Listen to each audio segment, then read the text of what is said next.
अस्सलाम वालेकुम। ये वीडियो लेक्चर हम स्टार्ट करेंगे with genetic variation produced in sexual life cycles contribute to evolution. ठीक है, तो इसमें हम देखेंगे कि सेक्सुअल लाइफ साइकिल में जो हमने मियोसिस और फर्टिलाइजेशन के प्रोसेसेस पढ़े हैं, वहाँ पे किस स्टेप में क्या चेंजेस आती हैं जिसकी बिना पर हम कहते हैं कि ये एवोल्यूशन में हेल्प आउट करते हैं। क्योंकि हमने एसेक्सुअल लाइफ साइकिल में देखा था कि वहाँ पे तो बिल्कुल एग्जैक्ट कॉपीज़ बन रही थी, कोई डिफरेंस ही नहीं था इंडिविजुअल में, मतलब पेरेंट्स में और ऑफस्प्रिंग में। तो यहाँ पे ऐसा क्या कौन सा प्रोसेस होता है जिसकी वजह से चेंजेस आती हैं ऑफस्प्रिंग में। मतलब एग्जैक्ट कॉपीज़ नहीं होते यहाँ पे, जो ऑफ स्प्रिंग है to their parents are not exact copies. तो वही हम डिफरेंस यहाँ पे देखेंगे। तो मेन चीज़ यहाँ पे जो है वो है mutation. That is the original source of gene diversity, genetic diversity और जेनेटिक वेरिएशन। अब म्यूटेशन क्या है? म्यूटेशन इज़ द प्रोसेस जिसके अंदर क्या होता है कि डीएनए के अंदर चेंजेस आ जाती हैं। अब ये चेंजेस जो हैं वो हार्मफुल भी हो सकती हैं और बेनिफिशियल भी हो सकती हैं।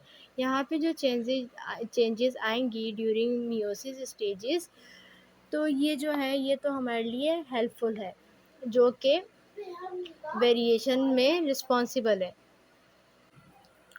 अब इसी का अगर हम उलट देख लें तो म्यूटेशन जो है वो हमारे लिए हार्मफुल भी हो सकती है। वो किस सेंस में? अगर हम बात करें रेडिएशंस की, हमारी स्किन पर काफ़ी टाइम के लिए रेडिएशन से अगर हम एक्सपोज होते रहें तो वो जो रेडिएशन है वो हमारे लिए कैंसरस हो सकती है।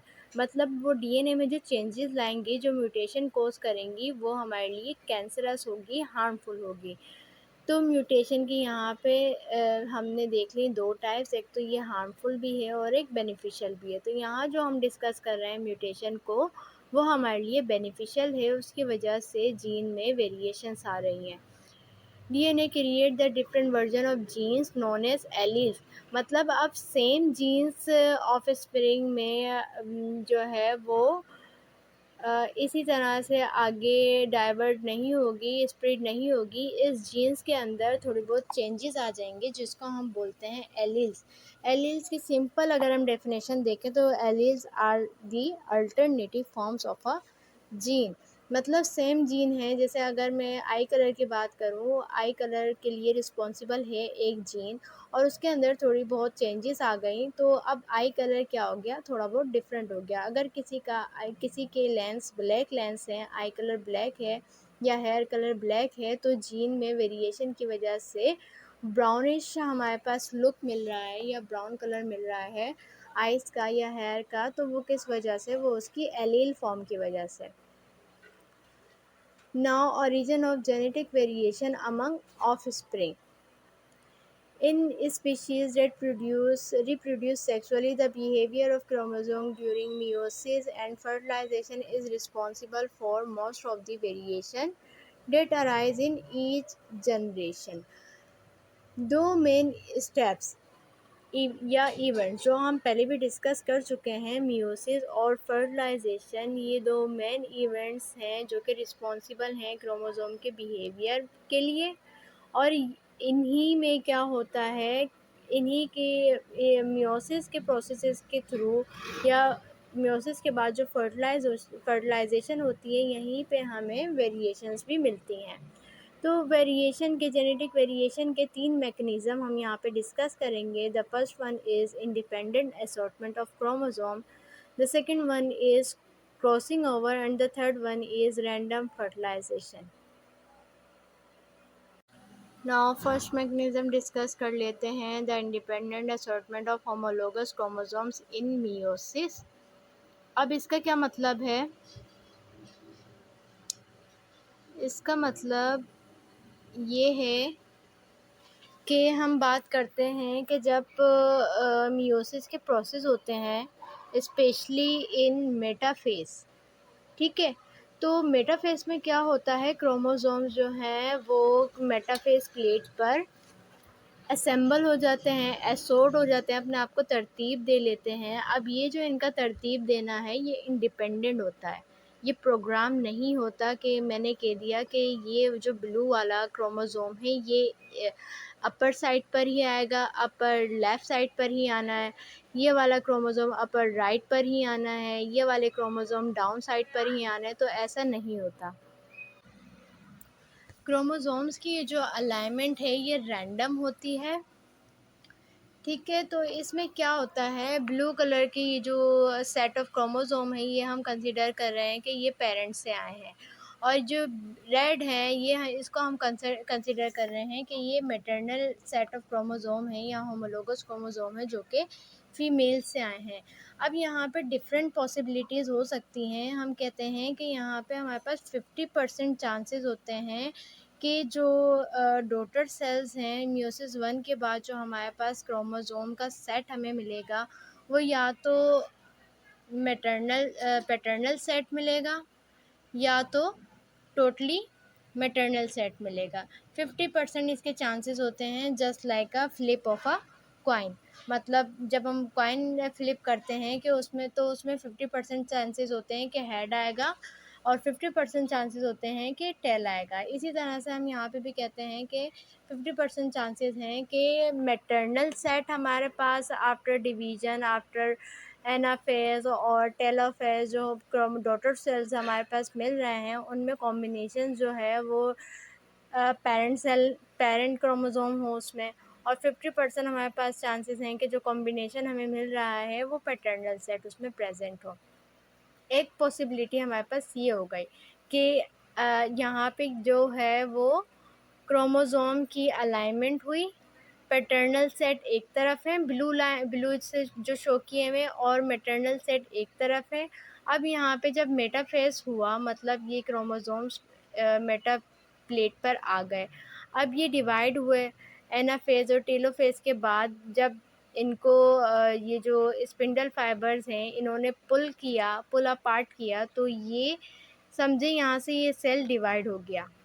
ये एक सेल बन गया आफ्टर मियोसिस, और ये दूसरा सेल बन गया आफ्टर मियोसिस फ़ेज़ 1, ठीक है, मेटाफ़ेज़ 1। ये इस तरह से अब ये कंडीशन मिल गई हमें। अब यहाँ पे फिर से क्या होगा, मेटाफ़ेज़ 2। मेटाफ़ेज़ 2 में जब ये पुल होंगे क्रोमोज़ोम, मतलब मेटाफ़ेज़ में तो अलाइन हो गए इस तरह से, और इसके बाद जो स्टेजेस आएंगे और ये क्रोमोज़ोम्स पुल होंगे, अब यहाँ से भी ये डिवाइड हो जाएंगे, एक सेल से दो सेल बन जाएंगे। ये दो क्रोमोज़ोम, दो बिलो ये जो सिस्टर क्रोमेटिड्स हैं, एक सेट एक सेल में आ जाएगा, दूसरा सेट दूसरे सेल में आ जाएगा। ये इस तरह से अलाइन करके दिखाए गए हैं दो सेट्स, ठीक है। तो ये एक कॉम्बिनेशन बन गया जिसके अंदर पेरेंट क्रोमोज़ोम्स हैं। अब इसी तरह ये हमारे पास एग्जांपल है कि ब्लू वाले सेट एक तरफ हो गए और रेड वाले सेट एक तरफ हो गए, और इस तरह कॉम्बिनेशन में हमें एक ब्लू कॉम्बिनेशन मिल गया और एक रेड का कॉम्बिनेशन मिल गया। अब दूसरी पॉसिबिलिटी हमारे पास क्या होती है कि ये जो मेटाफ़ेज़ 1 में क्रोमोज़ोम्स अलाइन हुए हैं, अरेंज हुए हैं, अब ये रैंडम अरेंजमेंट थी, ठीक है। तो यहाँ क्या हुआ, एक ब्लू सेट और उसके बराबर में एक रेड सेट आ गया। पहली वाली पॉसिबिलिटी में क्या था, एक ब्लू था और रेड था, और नीचे भी एक ब्लू और एक रेड था। अब यहाँ पे क्या हुआ, नीचे जो सेट है वो ब्लू के नीचे ब्लू पेयर नहीं आया, यहाँ पे रेड वाले क्रोमोज़ोम्स आ गए, और ब्लू वाला जो अलाइनमेंट है ब्लू की, वो इस तरह रेड के नीचे हो गई। अब इससे क्या होगा, जब ये सेल डिवाइड होगा, ठीक है, तो इस तरह डिवीज़न के बाद एक ब्लू सेट आ गया सेल में और एक रेड सेट आ गया क्रोमोज़ोम का, मतलब एक पैटर्नल सेट है इसमें और एक मैटरनल सेट है। अब फर्दर जब इनकी सेल डिवीज़न होगी, तो एक क्रोमोज़ोम हमारे पास पैटर्नल है डॉटर सेल में, और एक क्रोमोज़ोम जो है वो मैटरनल है। अब एक कॉम्बिनेशन हमारे पास ये बन गया कि जिसके अंदर मैटरनल पैटर्नल सेट दोनों हैं, और इसी तरह ये जो दूसरा कॉम्बिनेशन है इसमें भी मैटरनल और पैटर्नल सेट आ गया। तो पॉसिबिलिटीज़ हमारे पास इस तरह से हो सकती हैं। ये तो अभी हमने क्या किया था कि सिर्फ मतलब 4 सेट ऑफ हमने यहाँ पे क्रोमोसोम लिए हुए हैं, होमोलोगस क्रोमोसोम लिए हुए हैं, तो उनमें हमने पॉसिबिलिटीज़ देख ली। तो यहाँ पे हमारे पास 4 कॉम्बिनेशंस बन रहे हैं। अब ह्यूमन्स में क्या होता है, ह्यूमन्स में हमारे पास हैं 23 पेयर्स ऑफ क्रोमोसोम्स, ठीक है। तो यहाँ ये बात कह रहे हैं यहाँ पे अगर हम बात करें, ये जो हम कॉम्बिनेशंस निकालते हैं, पॉसिबिलिटी निकालते हैं, इसका जो फॉर्मूला है वो 2⁻n। यहाँ पे अगर हम देखें तो ह्यूमंस में है 23 पेयर्स ऑफ क्रोमोसोम। 2⁻23 अगर हम निकालें तो वो वैल्यू बनती है 8.4 million. So we have this much possibility कि हमारी जीन में इस हद तक वेरिएशंस आ सकती हैं।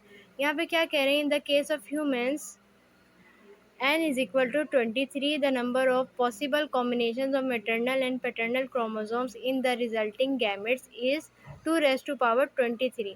यहाँ म्योसिस के बाद ये हम जो देख रहे हैं ये गैमेट्स से प्रोड्यूस हो रहे हैं, ठीक है। पॉसिबिलिटीज़ मतलब एक गैमेट में ये पॉसिबिलिटी आ गई एग में या स्पर्म में, तो ये आगे भी यही वाले जीन्स ट्रांसफ़र हो जाएंगे। या ये अगर ये वाला set of chromosome daughter cell में आया है और ये आगे फर्टिलाइजेशन करेगा, गैमेट है या स्पर्म है, ये एग या स्पर्म है, आगे फर्टिलाइजेशन करेगा तो यही वाली जीन्स आगे ऑफस्प्रिंग में जाएंगी, ठीक है। तो इस तरह से क्या है यहाँ पे कि पॉसिबिलिटी के जो चांसेस हैं वो 8.4 मिलियन तक हैं। Each gametes can that you produce in your lifetime contain one of रफली 8.4 million possible combination. 8.4 million possible combination में से सिर्फ एक कॉम्बिनेशन जो है वो आगे गैमेट में जा रहा है, ईच गैमेट्स में। This is an underestimate because it doesn't take into account crossing over, which we will consider next। अच्छा, इसके बाद हम क्रॉसिंग ओवर देखने लगे हैं। ये तो हमने बिल्कुल बेसिक कॉन्सेप्ट ले लिया कि how independent assortment occur in homologous pairs of chromosome during meiosis. यहाँ पे तो हमने सिंपल देख लिया, लेकिन ये जो प्रोसेस है ये इतना सिंपल होता नहीं है। आगे क्रॉसिंग ओवर में क्या होगा वो हम देखते हैं। इसमें इसी तरह बिल्कुल पैटर्नल जो हमने यहाँ पे बात की कि पैटर्नल क्रोमोसोम का जो होमोलोगस पेयर है वो ऑफस्प्रिंग में एज इट इज़ जा रहा है, लेकिन इस तरह नहीं होता। यहाँ पे चेंजेस हो जाती हैं, जो रिजल्टिंग क्रोमोसोम्स हमें मिलते हैं वो चेंजेस के बाद मिलते हैं। अब हम ये क्रॉसिंग ओवर में देखते हैं कि ये चेंजेस किस तरह से अकर हो रहे हैं। देख रहे हैं क्रॉसिंग ओवर। क्रॉसिंग ओवर में क्या होगा, वी गेट रिकॉम्बिनेंट क्रोमोसोम।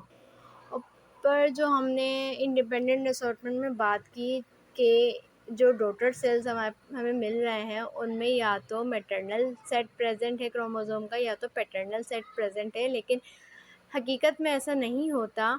जो रिजल्टेंट डॉटर सेल्स हमें मिलते हैं वो रिकॉम्बिनेंट क्रोमोसोम होते हैं। और ये किस तरह से होते हैं, ये due to the crossing over. अब इसमें क्या होता है, रिकॉम्बिनेंट क्रोमोसोम का मतलब ये कि जो हमें क्रोमोसोम मिला उसके अंदर जो जीन प्रेजेंट होगी उसके अंदर बोथ द कैरेक्टरिस्टिक्स होंगी, मैटरनल भी और पैटर्नल भी। The genes individual chromosomes that carry genes और डीएनए फ्रॉम 2 डिफरेंट पेरेंट्स, ठीक है। रिकॉम्बिनेंट क्रोमोसोम वो क्रोमोसोम है जिसके अंदर 2 डिफरेंट पेरेंट की जीन्स प्रेजेंट है। अब ये यहाँ पे किस तरह होता है, in meiosis in humans and average of 1 of 3 cross over events occur per chromosome pair. ये क्रॉस ओवर इवेंट्स जो यहाँ पे दिखाए गए हैं, ये क्रॉस ओवर इवेंट जैसे कि यहाँ पे दिखाए गए ये और ये, इस तरीके से ये क्रॉस ओवर इवेंट एक क्रोमोसोम में सिर्फ एक दफ़ा भी हो सकता है या 2 से 3 दफ़ा भी ये प्रोसेस हो सकता है, ठीक है। तो यहाँ पे होता क्या है, प्रोफेस 1 ऑफ मियोसिस में नॉन सिस्टर क्रोमेटिड्स हैं प्रोफेस 1 में non sister chromatids held together during synapsis. Synapsis के प्रोसेस के दौरान जो होमोलोगस क्रोमोसोम है उन्होंने अपना आपस में पेयर बना लिया, करीब करीब आ गए। अब क्या होगा, in prophase 1 synapsis and crossing over occur. अब यहाँ से साइनेप्सिस और क्रॉसिंग ओवर के प्रोसेस स्टार्ट होंगे। Then homologs move apart slightly, pair बन गए। अब ये स्लाइटली मूव अपार्ट, दूर दूर होना स्टार्ट हो जाएंगे, जैसे कि यहाँ पे दिखाया गया है। ये दूर दूर होना चाह रहे हैं, अपार्ट होना चाह रहे हैं, लेकिन ये अभी भी एक या दो पॉइंट से अटैच हैं। अब एक प्रोटीन होता है यहाँ पे जो कि जीन्स को, मतलब ये जो हमारे पास होमोलोग्स हैं इनके किसी भी एक स्पेसिफिक पार्ट को इनके पेयर के साथ या नॉन सिस्टर क्रोमेटिड के साथ अटैच करवा देता है। एंड देन वही जो प्रोटीन है वो फर्दर आगे जाके इनकी ब्रेकडाउन भी करवाएगा बॉन्ड्स की, और यहाँ से हमारे पास हमें जो है वो वेरिएशन मिलेगी। मतलब जो पैटर्नल क्रोमोसोम है, पैटर्नल क्रोमोसोम का कुछ हिस्सा या कुछ जीन मैटर्नल क्रोमोसोम में यहाँ पे ट्रांसफ़र हो जाएंगे या मैटर्नल के पैटर्नल में ट्रांसफ़र हो जाएंगे। तो ये काम होता है यहाँ पे। क्याज़मेटा हम इस साइट को बोलते हैं जो कि यहाँ पे फॉर्म हो रही है। यहाँ अगर हम जूम करें इसको, ये एक्स से शो की गई है, ये वाली साइट एक्स शेप से यहाँ पे शो की गई है, जहाँ पे प्रोटीन इन्वॉल्व है जो कि ब्रेक करवा रहा है और रीजॉइन करवा रहा है सेगमेंट्स को। Chiasmata and cohesion between sister chromatid held together hold homologs together, they move to the metaphase 1 plate. ठीक है, अब यहाँ पे ये प्रोफेज के बाद मेटाफेज स्टेट पर आ गए और मेटाफेज प्लेट पर आके ये जो हैं असाइन हो गए, अलाइन हो गए, लेकिन अभी भी ये एक स्पेसिफिक पॉइंट से अटैच है। अब क्या हुआ, अब इसके बाद मेटाफेज के बाद क्या होगा कि एनाफेज स्टार्ट हो जाएगा, और एनाफेज में ये पुल अपार्ट यानी स्पिंडल फाइबर इनको डिफरेंट पोल्स की तरफ खींचेंगे। अब यहाँ क्या होगा, break down of protein holding sister chromatid arm together. अब यहाँ पे जो प्रोटीन इन्वॉल्व था जिसने इनको पकड़ के रखा हुआ था, अब वो यहाँ पे वो प्रोटीन टूटेगा। ठीक है, जो कि सिस्टर क्रोमेटिड्स आर्म को आपस में हेल्ड किया हुआ था, allows homologs with recombinant chromatid to separate. लेकिन अब ये यहाँ पे सेपरेट तो हो जाएंगे, बट यहाँ क्या होगा, जैसे कि मेंशन भी है, ये पैटर्नल सेट था लेकिन यहाँ पे कुछ पार्ट मैटर्नल सेट का आ गया, जीन आ गई ये वाली। यहाँ इसी तरह ये नीचे से भी अटैच थे तो यहाँ पे भी इस तरह जीन आ गई। इसी तरह दूसरे सेट में भी ये मैटर्नल सेट था और इस पे पैटर्नल जीन यहाँ पे आ गई। This is called recombination. Phase 1 में इस तरह हुआ। अब इसके बाद ये फेज़ 1 था, फेज़ 2 होगा। यहाँ पे तो अभी एक सेल से 2 सेल बन गए। अब इसके बाद 2 से जो 4 सेल बनेंगे, ये अब फेज़ 2 हो जाता है हमारे पास स्टार्ट। यहाँ पे एनाफेज़ 2 में भी यही प्रोसेस होगा। ये जो क्रोमोसोम है अब ये अपार्ट होंगे। नाउ ये अपार्ट हुए तो हमारे पास एज अ रिज़ल्ट जो डॉटर सेल्स मिले वो कुछ इस तरह से कॉम्बिनेशन में होंगे। जो ये 4 सेट ऑफ क्रोमोसोम्स हमें मिले, यहाँ पे पहले में तो क्या है हमारे पास, paternal set as it is है। अब ये देखें दूसरे सेल में जो क्रोमोसोम है वो रिकॉम्बिनेंट क्रोमोसोम है। इसी तरह इस वाले में भी रिकॉम्बिनेंट क्रोमोसोम है और यहाँ पे हमारे पास मैटर्नल सेट है। रिकॉम्बिनेंट क्रोमोसोम की वजह से वेरिएशंस आ रही हैं। इस रिकॉम्बिनेंट क्रोमोसोम के अंदर बोथ ऑफ द कैरेक्टरिस्टिक्स हैं, मतलब बोथ ऑफ द पेरेंट्स की कैरेक्टरिस्टिक हैं, फादर की भी और मदर की भी, जो कि आगे ऑफ स्प्रिंग में ट्रांसफ़र हो जाएंगी।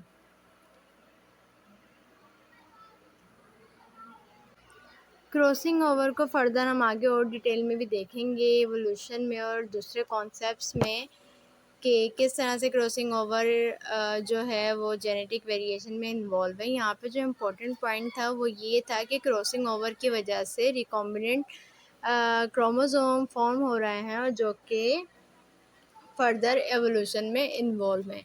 इसके बाद रैंडम फर्टिलाइजेशन में क्या होगा, वही कॉन्सेप्ट है जो हम पहले पढ़कर आए कि इंडिपेंडेंट असॉर्टमेंट की वजह से क्या हुआ था, मिलियंस ऑफ पॉसिबिलिटीज़ हमें मिली थी, ठीक है, गैमेट्स फॉर्म होने की। अब यहाँ पे क्या होगा, fusion of male gamete with a female gamete during fertilization will produce a zygote with any of about 70 trillion diploid combination. अब यहाँ पे जो कॉम्बिनेशन के चांसेस हैं वो बढ़कर कितने हो गए, 70 ट्रिलियन, मतलब 2⁻23, मतलब दो गैमेट्स होते हैं ना, एक तो ये स्पर्म हो गया और एक ये हो गया एक, ठीक है। अब इनको हम कंबाइन कर लें तो पॉसिबिलिटी कितनी बढ़ गई रैंडम फर्टिलाइजेशन की, इस 70 ट्रिलियन, ठीक है। तो दिस मच तक हमारे पास जो है वो पॉसिबिलिटीज़ हैं कि वेरिएशन जो हैं आगे जनरेशन टू जनरेशन चल सकती हैं। Now the last point to discuss here is the evolutionary significance of genetic variation within population। अच्छा, इसमें हमने क्या बात की कि जो म्यूटेशन है वो it is the original source of different alleles, ठीक है, जिसकी वजह से आगे मियोसिस के बाद हमें जेनेटिक वेरिएशंस मिल रही हैं। देन फिर हमने इसमें देखा कि अगर ऑर्गेनिज़म्स एसेक्सुअली रिप्रोड्यूस हो सकते थे तो why is there need of sexual reproduction, जबकि सेक्सुअल रिप्रोडक्शन में हमें मोर एनर्जी रिक्वायर होती है, मोर कॉम्प्लेक्स प्रोसेस है। सो वाई वी आर और ऑर्गेनिजम्स आर रिप्रोड्यूसिंग सेक्सुअली। तो इसका रीज़न ये है कि सेक्सुअल रिप्रोडक्शन से जो हमें जीन्स मिलती हैं वो मोर डाइवर्स हैं, जेनेटिक डाइवर्सिटी है, ठीक है, सेक्सुअल रिप्रोडक्शन में। इसीलिए जो मोस्ट ऑफ द ऑर्गेनिजम्स हैं वो सेक्सुअली रिप्रोड्यूस होते हैं। फिर इसके बाद यहाँ पे हम देख लेते हैं एक एग्जांपल डेलॉयड रोटिफर की। अब ये तो एक माइक्रो ऑर्गेनिज़म है जो कि ओनली 200 माइक्रोन लेंथ है जिसकी, ठीक है। ये एसेक्सुअली जो है वो रिप्रोड्यूस होता है, but it also has genetic diversity. अब यहाँ क्या होता है, इसमें क्या होता है कि इसमें जेनेटिक डाइवर्सिटी किस तरह से होती है। अब ये जो रूल है जो कि हमने अब तक बात की कि एसेक्सुअल रिप्रोडक्शन से तो हमें जो ऑफस्प्रिंग मिलते हैं वो बिल्कुल एग्जैक्ट कॉपीज़ होते हैं, वहाँ पे जेनेटिक वेरिएशन नहीं होती। लेकिन ये जो केस है यहाँ पे हमें पता चल रहा है कि एसेक्सुअली भी हमें जेनेटिक वेरिएशन मिल रही है। अब ये किस तरह हो रहा है, यहाँ पे हम इसका मैकेनिज़्म देख लेते हैं। Bdelloids have mechanism other than sexual reproduction for generating genetic diversity. For example, they live in environment that can dry up for long period of time, during which they can enter a state of suspended animation. Dry environment में रहता है और during this environmental stage ये क्या करता है, इसकी जो सेल मेम्ब्रेन है वो रप्चर होती है और डिफरेंट डीएनएस को वो एब्जॉर्ब करना, पिकअप करना स्टार्ट कर देती है। अब ये जो डीएनए है इसके ख़ुद की स्पीशीज़ से रिलेटेड डीएनए भी ये एब्जॉर्ब करती है और इसके साथ साथ हायर रेट जो है वो डिफरेंट नॉन डेलॉयड डीएनए का भी होता है जो कि ये पिकअप करता है, अपनी मेम्ब्रेन में एब्जॉर्ब कर लेता है डीएनए को, ठीक है। अब ये डीएनए को एब्जॉर्ब कर लेता है एंड देन रिप्रोड्यूस एसेक्सुअली। अब ये डिफरेंट डीएनए एब्जॉर्ब कर रहा है डीएनए इसके स्पीशीज़ के भी हैं, स्पीशीज़ से भी रिलेटेड हैं, और कुछ नॉन डेलॉइड डीएनए भी हैं, और non diploid DNA higher rate में हैं। अब ये इतने सारी ये जो डीएनए एब्ज़ॉर्ब करने की इसके अंदर एबिलिटी है, यही रीज़न है कि इसके अंदर जेनेटिक वेरिएशन पाई जाती है।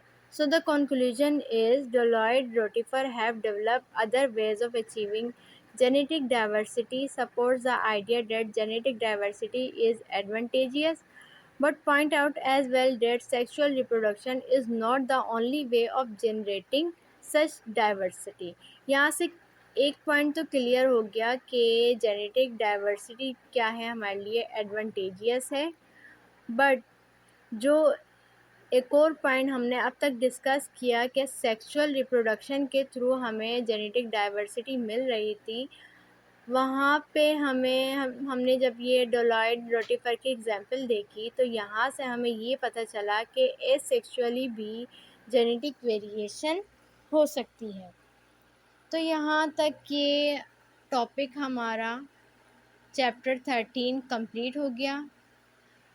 इसमें मियोसिस की जो वीडियोस हैं, हाउ मियोसिस टेक प्लेस और इसके different stages, different phases of meiosis, इसके वीडियो लेक्चर चैनल्स पे मौजूद हैं। अपने कॉन्सेप्ट क्लियर करने के लिए आप उनको अच्छे से देख सकते हैं।